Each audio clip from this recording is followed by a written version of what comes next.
the network for the AV industry. What are you listening to? This is AV. This is AVNation. This is AVNation. This is EDtech, episode 22, recorded Wednesday, November 20th, 2013. Stream of Consciousness.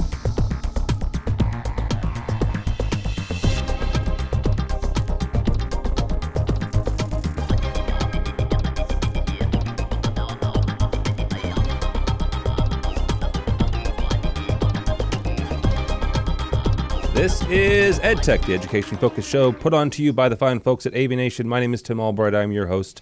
Hello, how are you? Welcome. Thank you so much for listening. And if you're watching it, thank you so much for watching. With us this month, we have Scott Tyner. Scott is up in the great Northeast at Bates College. How are you, sir? I'm doing great. Thanks for having me. Further down the coast, much further down the coast, his name is Mike Brandis. He is at Palm Beach Atlantic. How are you, sir? Great, good to be on. And in a balmy Los Angeles UCLA bunker, his name is Greg Brown. He works for UCLA. How are you, sir? I'm alive and well, but it's 62 degrees outside, and our offices here are not heated, and that is why I'm wearing a jacket. And it's a good thing I brought one; otherwise, I would be running the space heater. But that makes all manner of racket over the microphones.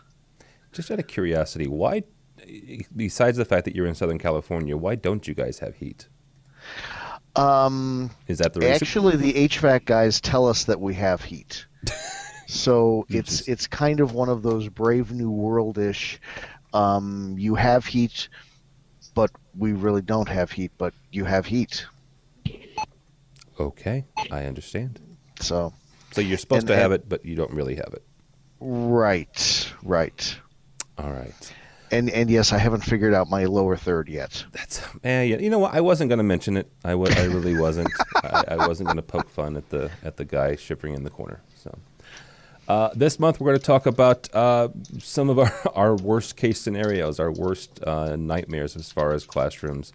In addition to that, we're going to talk about some digital things, both from Extron and Crestron.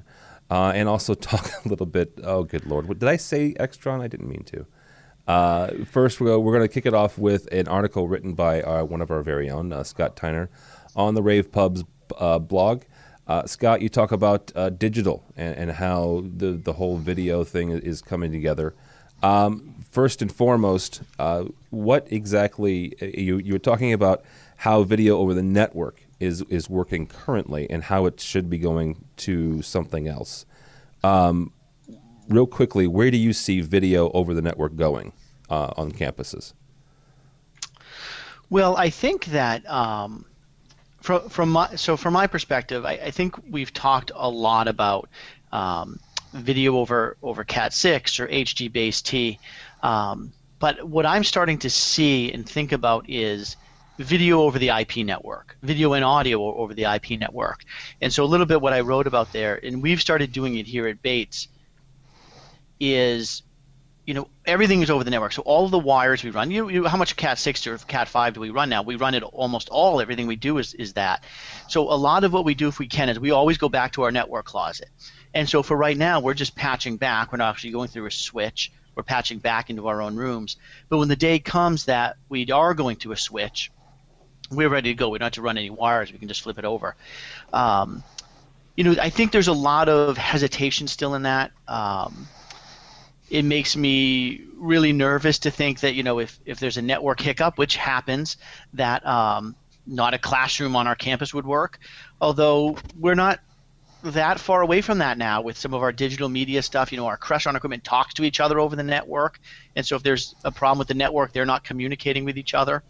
But I think the really interesting thing is that anytime you want to think about getting video from point A to point B, that any place you find a network connection, you can do it.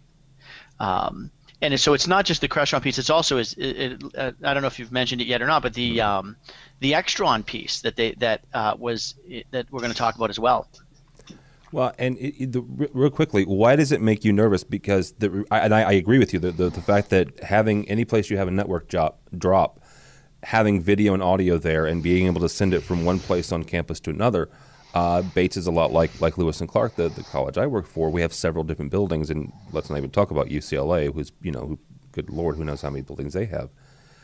But we rely on the internet now, and we expect all those drops to be live, and nobody's really been nervous about not having internet connection, right? Nobody's really been nervous about not having that.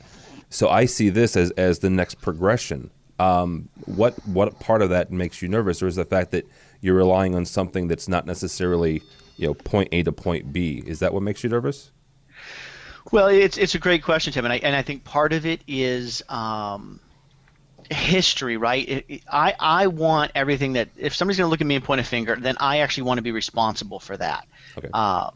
I'm not fully responsible for the network, but here I'll throw a bone to my network guys. I would say that our network goes down a lot less than technology in a classroom fails.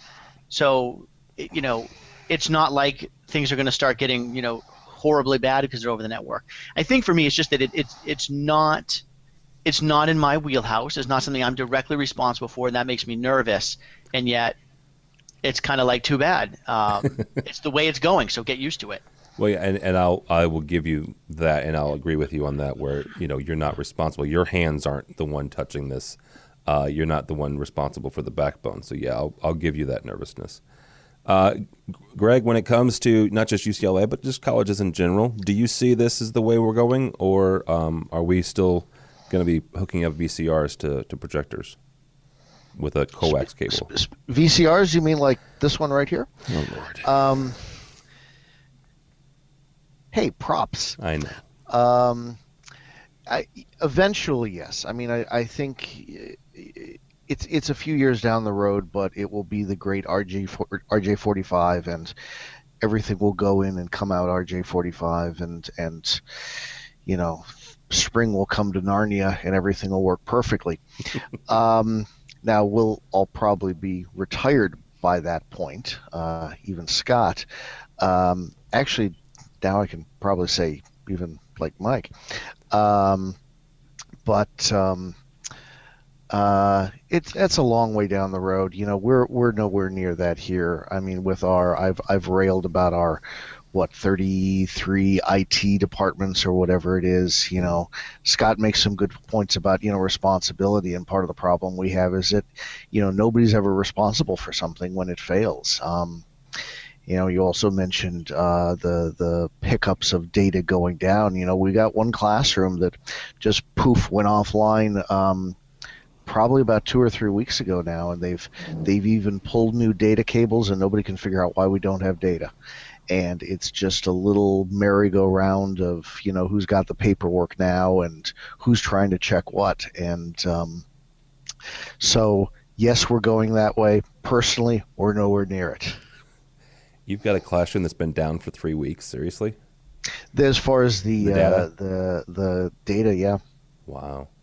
That's longer than normal, but okay. I mean that's. I'm just saying. Yeah, that's a damning endorsement, isn't it? But it's not untypical, not atypical for us every couple of weeks for a room to just poof, go offline.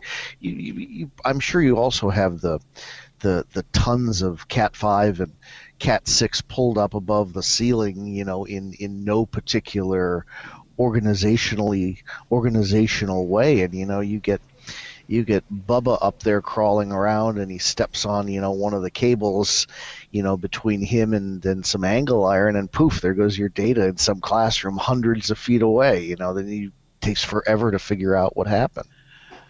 Okay, something we've learned today. There's a guy in Southern California named Bubba.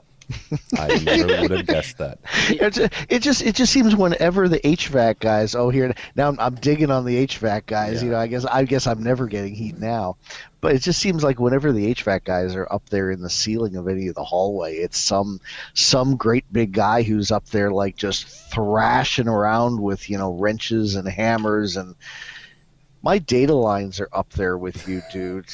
It's not giving me a warm, fuzzy feeling. Not to mention your fibers up there too. So we don't have much fiber around here. Well, Mike, we'll continue this conversation with you. I'll come back to fiber in a second, guys. When it comes to not just obviously Palm Beach, but also education places in general, do you see this is where we're going, or are you more on the camp of Greg, where we'll get there eventually, but all of us will be in some sort of retirement home by then? Well, I've got a long time till I retire. I've probably got another 40 years, so we'll just go ahead and camp on me being here for a while and for it. He's clearly getting the hang of this real quick. Yeah. I don't quite have 40, so go ahead. Yeah, I definitely see everything moving to IP, and at least in my time here. Especially, we're a multi-campus university. We have campuses 2 hours away and 40 minutes away, so the more we can send things over IP, the better. The more we can use our metro connections to handle things, the better. I see a time when eventually everything's done over the network and we have an unlimited backend. Right now we're not there, but we are getting closer. I just don't see it happening within the next maybe 3 to 5 years, but I definitely see 10, 15 years down the road, everything being done over the network. Okay, so let's bring this back around to two things. First of all, the infrastructure, right? Greg mentioned the great RJ45, and as great as Twisted Pair is, there's only so much it's going to handle. We've had conversations not just on this show, but others as well, and just talking to people in the industry in general.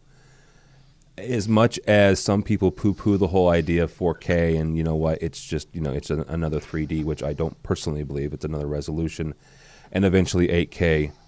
Cat 5 is not going to handle that, at least not in its current iteration. It just simply won't.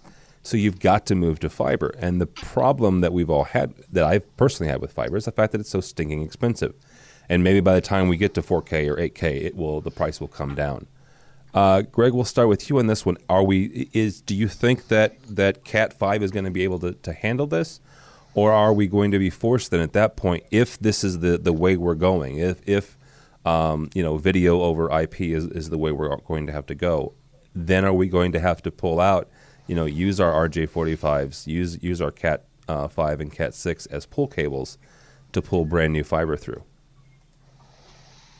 That's a tougher call, because I see it getting, what we can do over fiber I think is going to continue to increase, but as we're seeing already, what are you pulling Cat 5 for? Why aren't you pulling Cat 6, or why aren't you pulling Cat 7? There's always something new down the road, and they're going to continue to do that, whereas they can do that with the Cat cables.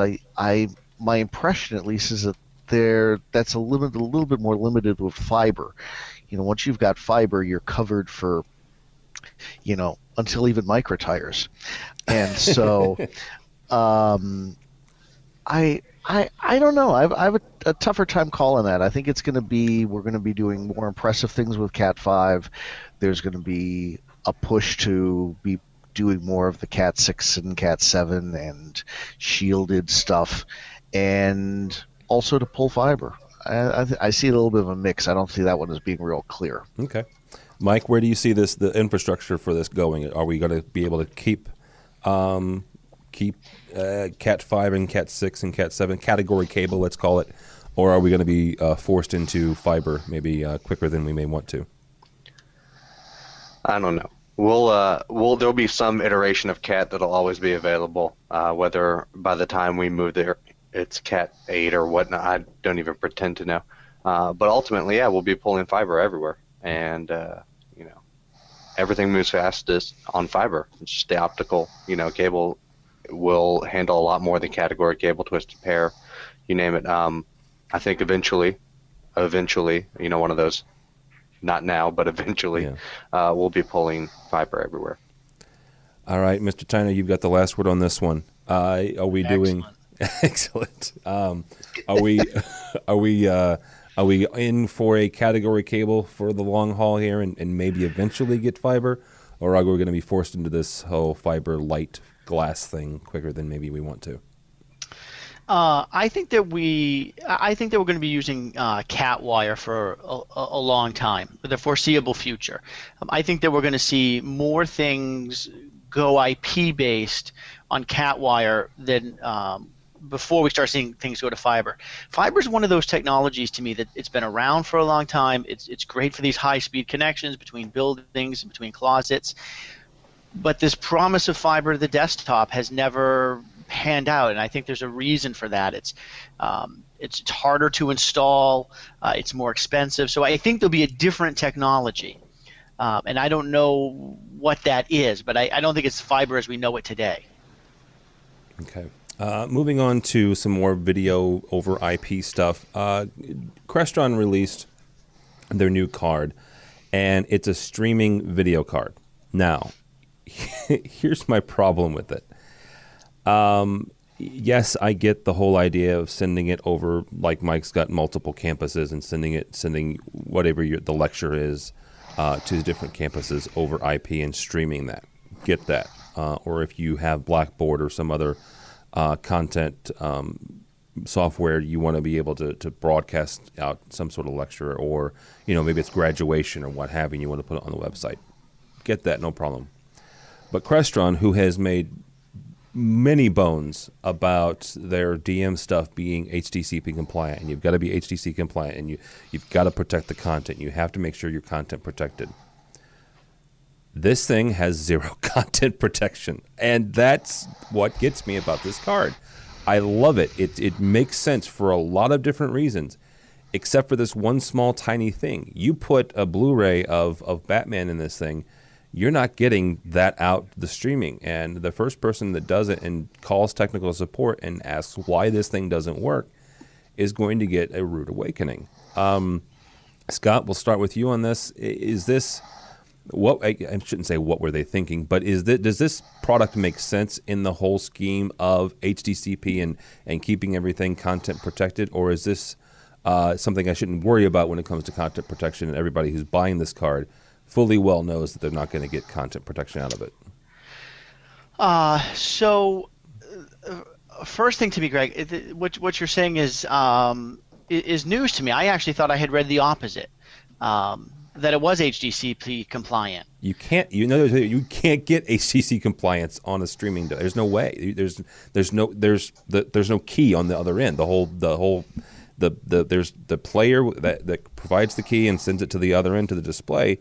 There's no way to get that back if you're streaming, right? Because what do you do? Tap every computer that's streaming your lecture, and there's no way to do it.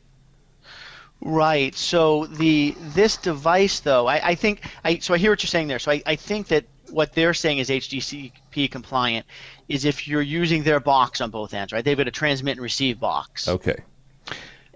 That's the way I'm reading it too. I'm here looking at the article, and it says real-time transmission of high-resolution HDCP compliant HDMI, DVI, or RGB video across standard IP networks.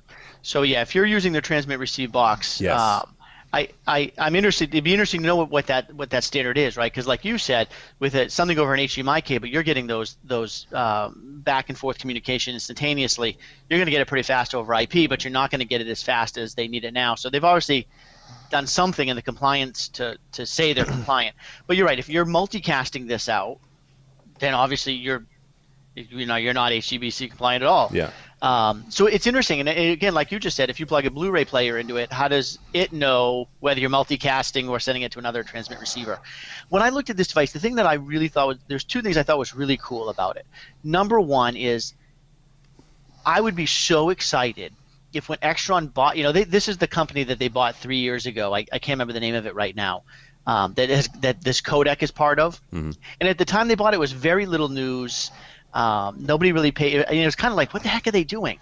If Extron has been looking to the future, and now all of a sudden it's like we're in the game, I think it would be super, super cool and exciting for the industry. I can see this in a lot of places where this is a device. You send a computer from my office, running your digital signage or anything. This product has got a ton of potential for me. The question is whether they can. Time out for a second. We will get to that product. I'm talking about the Crestron the MCO, the streaming card from Crestron. Oh, I thought we were talking about. Oh, no, well, I heard the wrong we'll get there. con. We'll get there. the wrong. You tripped us both up on that one then. Sorry. So the Crestron streaming The card. Crestron streaming card. Erase. Yes. Okay, so let's go back. I think the Crestron streaming card is cute, is nice. It has nowhere near. Were you going to say nice. cute? I was gonna say cute because that's really what it is compared to the Extron thing. The Extron thing. It's got nothing on the Extron thing. The Extron thing is all over that card. Well, and I will give you that in the terms of keeping the content protection, because you're right. Unless you're multicasting the Extron part, they're able to keep the content protection. That's my biggest beef with the Crestron card, is that there's, you like I said, you put a Blu-ray disc in, you're not going to get that content protection. And I'm afraid that people are going to buy this and assume that since it's DM and you can put it in an 8x8 chassis, there's going to be content protection. Just by default. The only reason, and here's actually one of the reasons that that didn't surprise me, Tim, is we use the Capture HD a lot here at campus, and essentially this streaming part is technology that either they stuck into the Capture HD or pulled out, however you want to look at it. And we, obviously it's capturing, so we already had HDPC issues there, so my mind automatically skipped over that with the Crestron piece. But you are right. If Crestron is pushing this as the technology, the video distribution of the future, and they're not including HDCP, they've forgotten something. They have forgotten something. Yes, Mike, is this product cute? Like Scott said, It's downright adorable. it's downright adorable. It's a troll doll. It's with the fuzzy hair.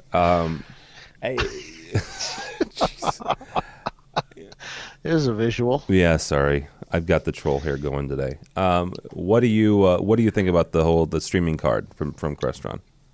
I mean, there's certainly aspects and scenarios and situations where it works and it's a benefit, but it doesn't handle HDCP, so it's not fully there. I mean, it's one of those things that, it'll work for streaming, a lecture from a recital hall to a web player, but, obviously you can't include a lot of the content that they're using for the lecture because it's not protected. So I don't know. It serves a small market. I'm sure some people are really excited and they have applications where they're stoked to use it, but for me, it just doesn't make sense to put in right now.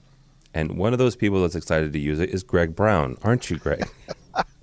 We've actually talked about it. We don't have a lot of the DMMD switchers. Okay. Having a grand total of one, actually. So we don't really have right now the option to use this, although we've got some rooms where we've talked about we might go with a DMMD in place of the all-in-one media presentation switcher. Because of this card, and the thought being there is like Mike mentioned, I think the sending it to a remote site, overflow, just taking the content of the classroom and you're changing what's on my screen, and it's disconcerting.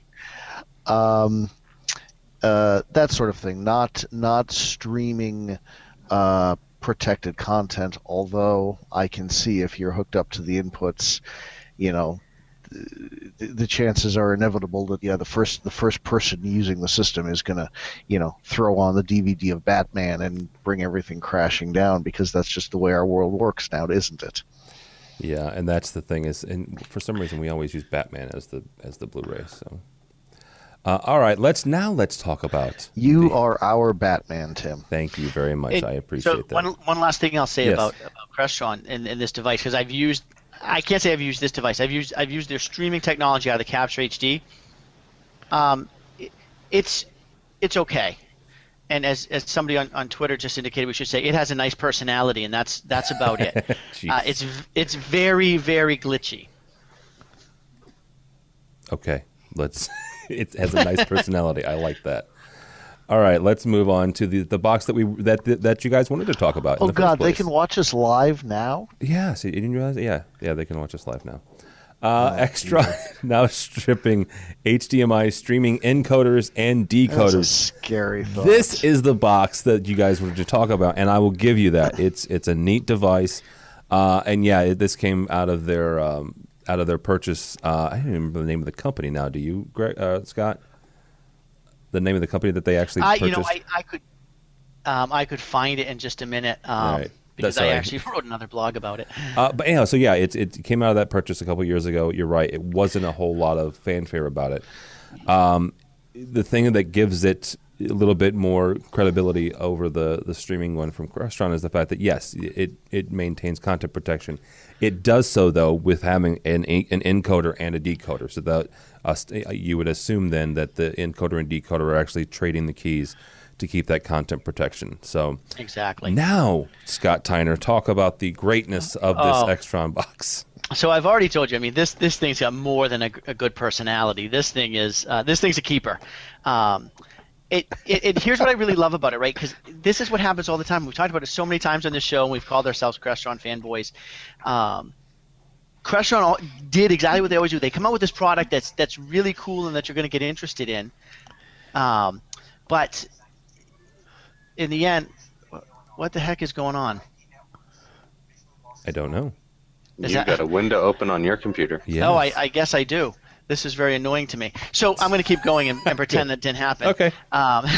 So Crestron comes out with this device that is very cool, but not quite there. And that's what they did with their streaming device. Extron came out with this product that is completely there. It's completely ready for prime time right now, and I could actually see some uses today with this product.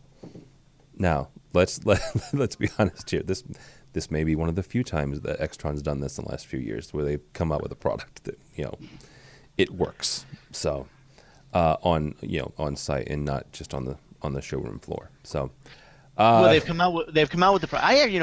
Extron often their products, when they come out, always work very well. I never feel like I'm being beta tested. No. Extron product, right? Yeah, but just it felt like a couple times, the last few times they were at Infocom and other trade shows, that they were showing you that the X series comes to mind, where here's this great product and then you don't see it for a year or 2 years. So. Oh, absolutely. Yeah. That was very typical of Extron. Yeah. Good for running them for 18 months behind, announcement and when they're actually delivering, and it's like, that's not a product. That's like a marketing idea. Well, and they were good at that. So, Greg, what do you think about this product here that they're apparently already shipping and good for them? What are we talking about now? The Extron one? Yes, sir. The Extron one. They are slick little boxes, and I like that they have their own little standalone catching boxes, if you will, receiving boxes, which you know me, I'm he's technical up on all that those way. Technical terms and gobbledygook. I like what they did there. The Crestron doesn't really have a version of that to put on the other end. So we were actually looking at the Extron also initially for some of these remote site type applications. Streaming it to a breakout location on campus or multiple breakout locations. So I think they did their homework on that stuff. Yeah, and that was one of the things that I was looking at it for, was the fact that you've got, just like Mike, we've got several different locations throughout town here, and you being able to do that across our campus from one building to another would be very useful. So, Mike, when it comes to this little box from Extron, yay or nay on it? Yay. I'm a huge fan of it. Their VN-Matrix stuff, it does everything we just mentioned that the Crestron box doesn't do. Not that necessarily one manufacturer is, of course, better than the other, but it answers the need that everyone's looking at right now. How can we stream HDCP content? How can we host full lectures without having to amend what we're doing on-site for those off-site? And this box allows you to do it, and it's not a huge footprint, so you just put the decoder right on the projector, plug it in, or plug it into a switch, and just label it remote site button. It's perfect. I mean, granted, I don't know what the price is, but it seems like one of those things that could be useful in a host of applications and not have to change what you're doing on-site for the remote location, unlike some streaming devices that don't quite handle HDCP. So I think for me, Mike just hit on a huge piece of this, which is what is the cost going to be? And some of their other stuff with this Codec 3 in it has been ridiculously expensive. A little bit. If Extron can find a way to make this affordable and approachable, I'm not saying give it away, but let's put it this way: I'm not paying $10,000 for those 2 boxes. So if they can find a way that this ends up in 5 installs for each of us, they've got a pretty good deal going. Okay, Scott. So if Extron's listening to you and they're actually closer to Greg than they are you, what price point would you want? I would think that I would pay $2,000 for the boxes together, both boxes. So both boxes together, but so basically $1,000 a pop. Yeah. Okay. I think that's fair. I think that's more than fair. I mean, you start talking about any other network streaming device, and you're in the same ballpark between $900 to $1,200 a piece, depending on the company.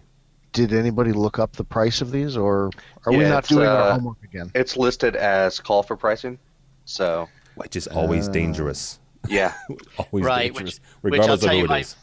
I can say this because I just raved about it. I have done that. Haven't been called back yet. And I think it's because they might know that I'm asking, so I can go tell everybody what it costs. Oh, jeez. Just tell them this is Greg Brown from down the street, and they'll get right back to you. This is downtown Greg Brown. Very nice. Very nice. They're talking to me at least again. I ran into them at Educause, and they were very nice to me. I hadn't talked to somebody at Extron in over a year. It was an interesting reprieve. Wow. So, well, they're nice. We're not. They're not real happy with us, but I digress. I digress as well. So, all right, moving on. This is from the fine folks at good Lord, I can't talk. Inside Higher Ed, and I'm going to share this, show this picture here because it's a really bad. It's called Classrooms of Shame.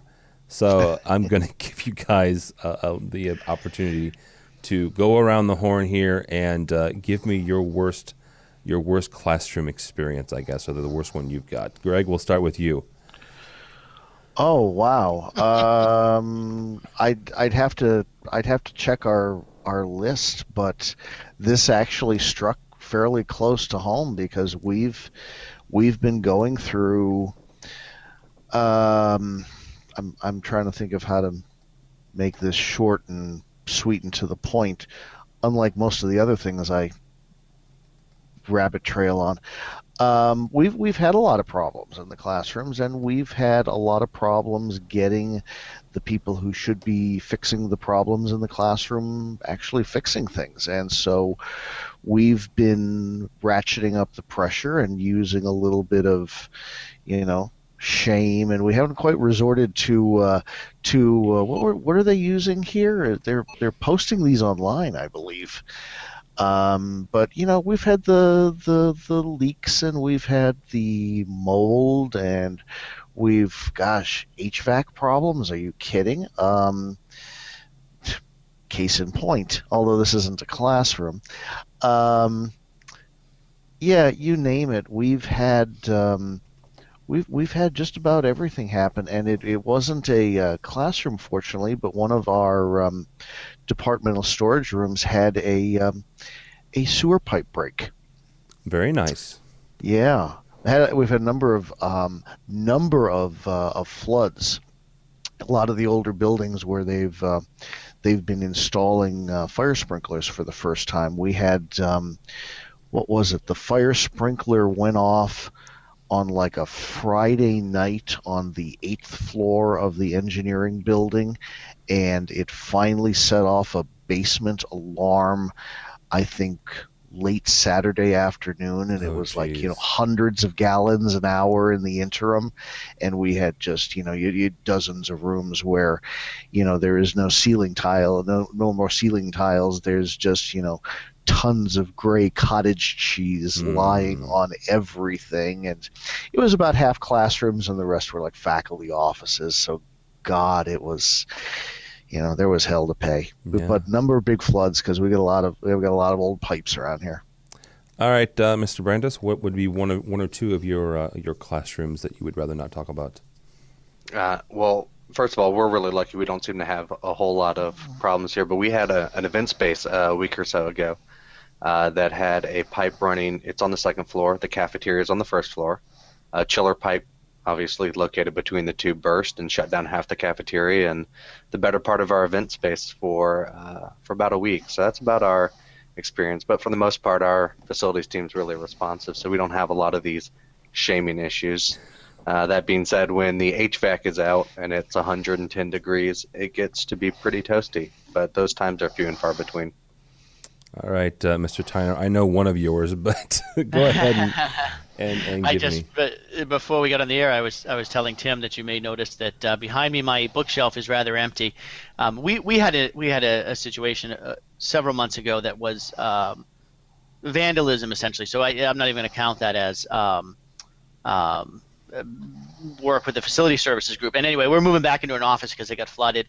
But I'll tell you what, like Mike, I hear these horror stories from other places, and I realize how fortunate I am to work where I work. Nothing's perfect, right? We've got HVAC that makes more noise than we like in a classroom, and we work with facility services on that. We might have lights that are too close to our screens that we want to move. But I mean, if those are the biggest of our problems, looking at some of these pictures from inside higher ed, I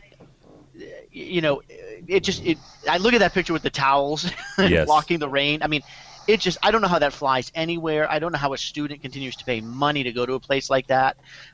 We've got a classroom committee that looks at carpeting and updates carpeting and painting and chairs. So our classrooms, although some of them may be in older buildings, are really very well kept up and cared for. All right, and mine is a similar situation with Greg's, only it was a brand new building. It was the day before Christmas break, and there was the pipe that fed the sprinkler system for this building burst on the top floor, and literally it rained down. Thankfully, it wasn't over the weekend. It was the day before our Christmas break, though, and there was a bunch of us running around about 1 o'clock in the afternoon trying to save what we could. So had nothing to do with facilities. Unlike you guys, our facilities guys are pretty good, but we've had a couple of mishaps. So you are listening to EdTech. That gentleman right there is Scott Tyner. He's from Bates College. Also with us is Mike Brandis at Palm Beach Atlantic and Greg Brown from UCLA. A couple more stories before we get going, guys. First up, InFocus is adding a 70-inch to its all-in-one touch Mondo PC line. And if you've never touched one of these or messed with one of these Mondos, they are very, very nice.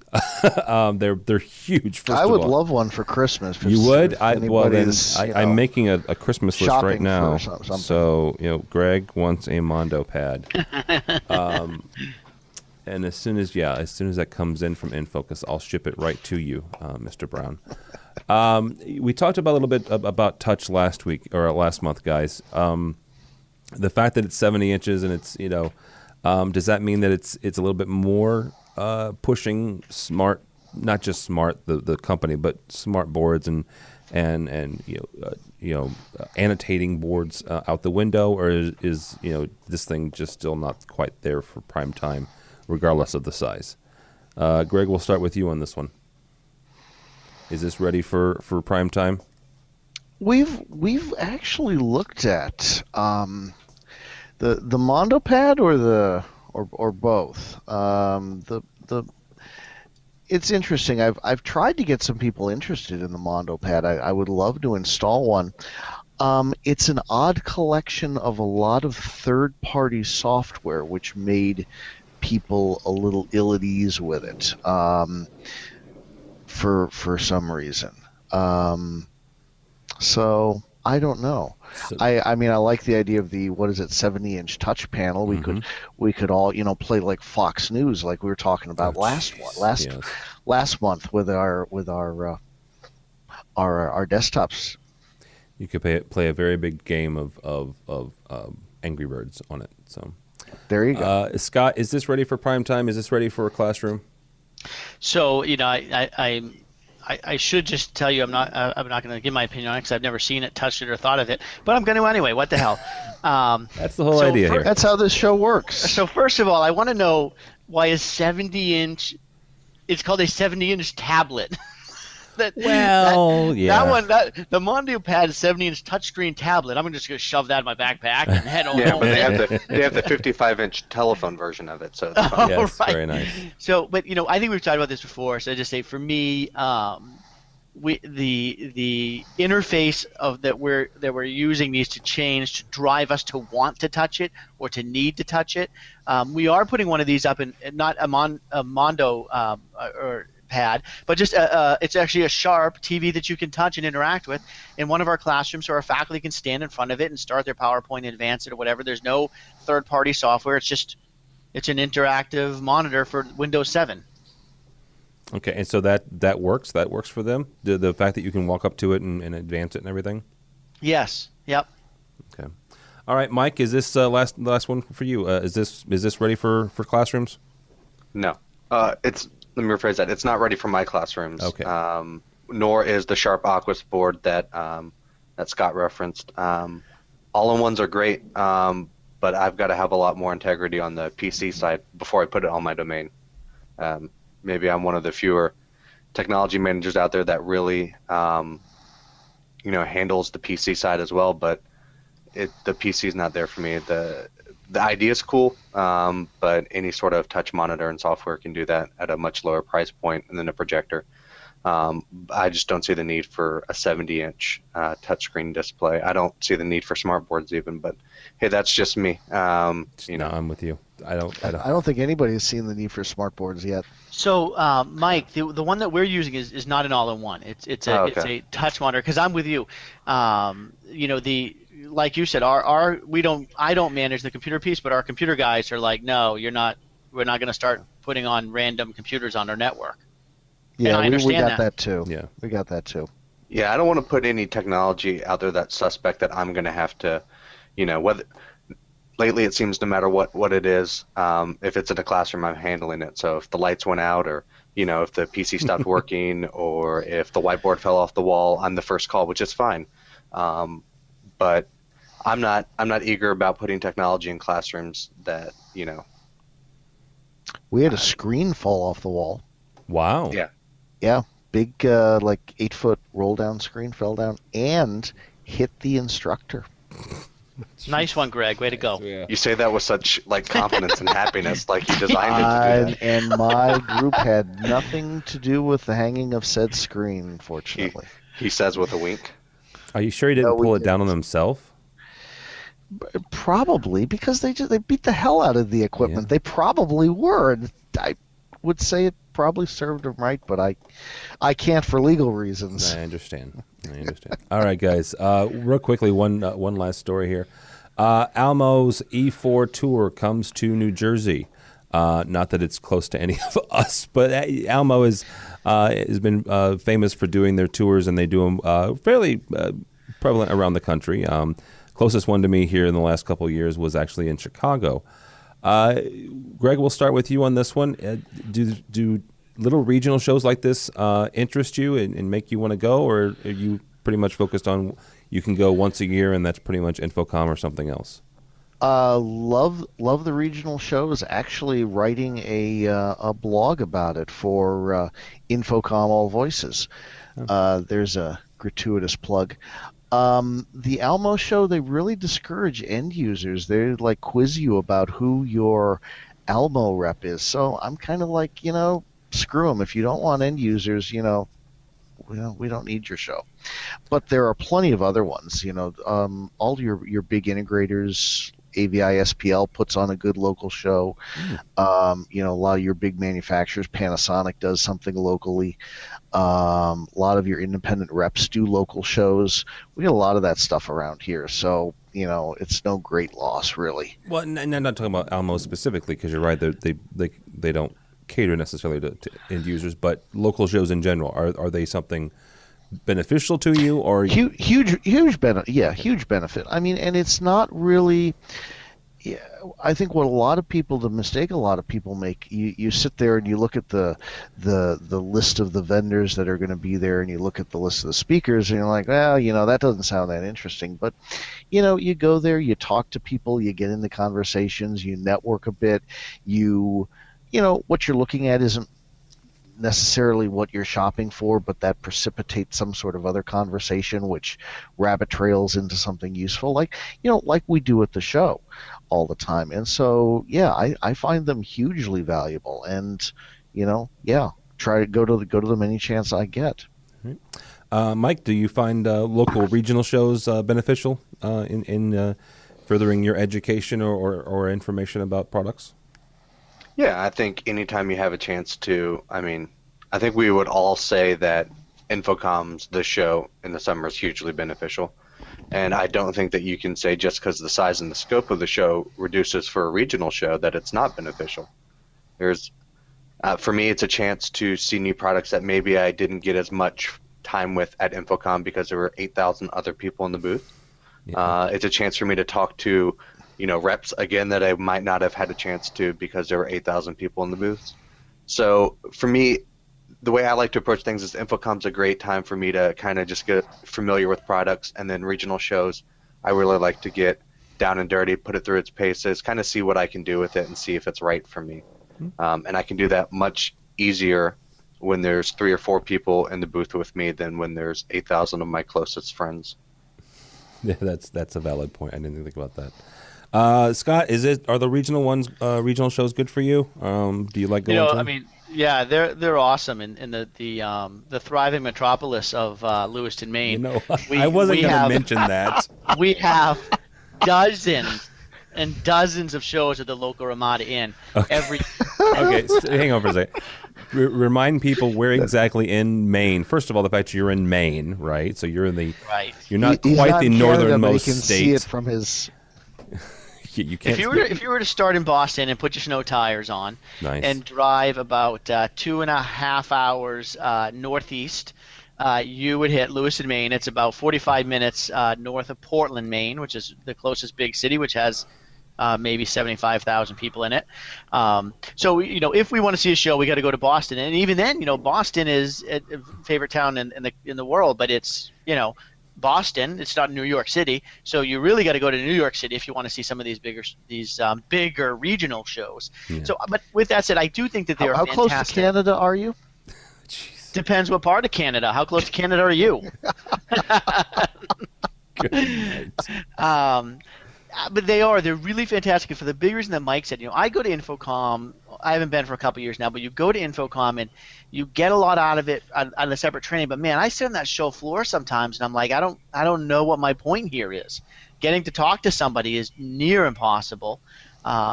So and I also think even if you don't use the products, like let's say Greg said Panasonic, I don't use Panasonic, but I might go to one of their shows for a free lunch. No, not just for a free lunch, but training's training, that's all right? Our story, we're sticking to it. Mm-hmm. Training is training. Whether it's on a product you use or not, you learn about HD-based T, you learn about video over IP, and it can only help you.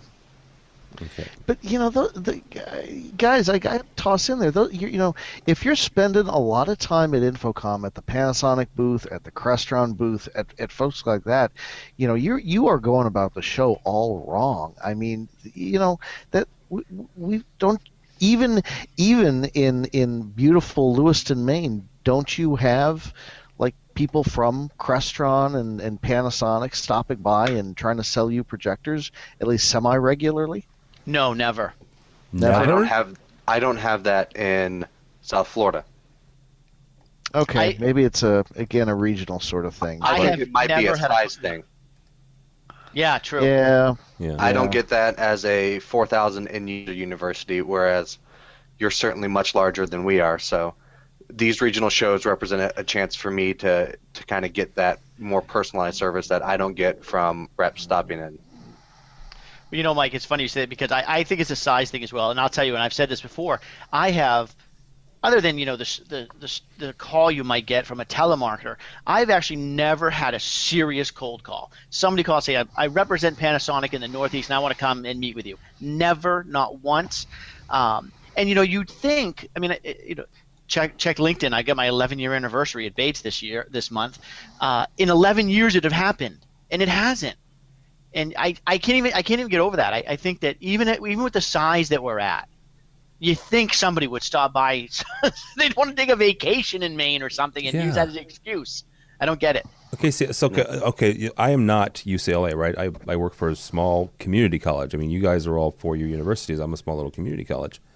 I at least get cold called, not probably not the extent of UCLA, but at least once a month, once every other month. And depending on the rep and depending on the company and depending on what, this, that, and the other. But, I've seen both my Crestron, my Extron rep, we got a new one. And anyhow, that's the old rep I saw at least once a year. My Crestron rep I've seen at least once every 6 months. So maybe it's just a regional thing and maybe it's just individual reps. Because that's one thing that's interesting to me because both my Extron rep and my Crestron rep are both pretty on the ball. I think it's also individual reps because, my Panasonic rep Andy Dick and for Crestron, I'm sorry, you're Brenda Brooke. Huh? Is that what he's doing now that he can't get in television shows anymore? Thank you for making that joke for me. You beat me to it, Scott. If that's the closest we get to, never mind. They're both traveling around constantly, calling on schools. But there are other companies that I never hear from, and there are companies we don't buy stuff from because we don't hear from them, or hear from them very infrequently, or they're just plain. You have some crazy guy who just shows up, unannounced randomly and doesn't show up when you need him, sort of stuff. We've had that too. So I think you just happen to mention two sort of real hot button companies for us, that we see all the time. Well, it's funny you say it because I will tell you that, and anybody who's listening to this show knows this. If you compare what we spend on Crestron to what we spend on Extron, we probably spend 10% on Extron what we spend on Crestron. And I hear more from my Extron rep. I hear from Mike every 2 or 3 months. He gives me a ring. I haven't heard from my Crestron rep in probably 3 years. Holy cow. Do you still have one in that region? I mean, is there still someone supposed to be servicing you? Oh, wow. See, I hear from I'm the exact opposite. I spend 90% Extron, 10% Crestron, and I hear from both reps on almost a weekly basis. Wow. But I don't get a chance to. The regional trainings for me are things like displays, projectors, some of the smaller technologies that, I don't have a dedicated rep and account that I'm buying something from, every 3-4 months, etc. Yeah. Wow. All right, guys, that is going to do it for this month. Thank you so much for joining us. With us has been Scott Tyner. Scott works for Bates College. He also is a fine journalist and blogger at ravepubs.com. Thank you, sir. Thank you for having me. As always, it was a blast. And where can people find you?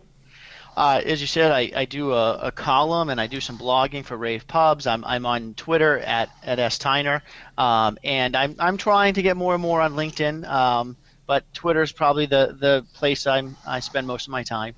Okay. Also with us, brand new, so everybody, you guys were nice to him. His name is Mike Brandis. He is at Palm Beach Atlantic. Thank you, sir. Thank you. It was good to be on. You can, I guess, visit my website, MikeBrandisAV.com, or find me on Twitter at MikeBrandisAV. All right. And last but not least, his name is Greg Brown. As he mentioned, he writes for Infocom's All Voices, and he is the current chair of our infamous Technology Managers Council. Oh, I'm glad you remember. You reminded me. We have a meeting planned. And hold on, I'll tell you when it is. It's in December. If you are it's December 11th, 11 o'clock Pacific. So if you are a technology manager, if you're part of the Technology Managers Council, look for an announcement from Infocom with the link to that. We do it online. If you're not a member of the Technology Managers Council, but you're a technology manager, go to the Infocom website and become part of the Technology Managers Council, and then join us December 11th at 11 o'clock Pacific time for our council meeting, and there's a bunch of really cool stuff that's going to be discussed, which is part of the reason we're having our first meeting in December after the show. Will there be lunch served? If you, brown bag it. Okay. We're all going to brown bag it and eat our lunch at the same time. Awesome. And you'll hear lots of, Lovely. smacking noises the entire time. All right. Where can people find you, Mr. Chairman? LinkedIn, Twitter at AVGreg, and like you said, Infocom All Voices. Very good. My name is Tim Albright. If you would like to follow me on Twitter, TD, Tim David Albright, ALBRIGHT, but more importantly for me and all the folks that make the website and make this thing go around, go by the website if you would, please, avnation.tv, avnation.tv. You'll find this podcast as well as our other monthlies. We have one on social media and marketing. We have a control show, and we, of course, have our weekly AV Week, which wraps up the weekly news and information for the AV industry. So go by the website, avnation.tv, avnation.tv. Thanks so much for listening. This has been EdTech.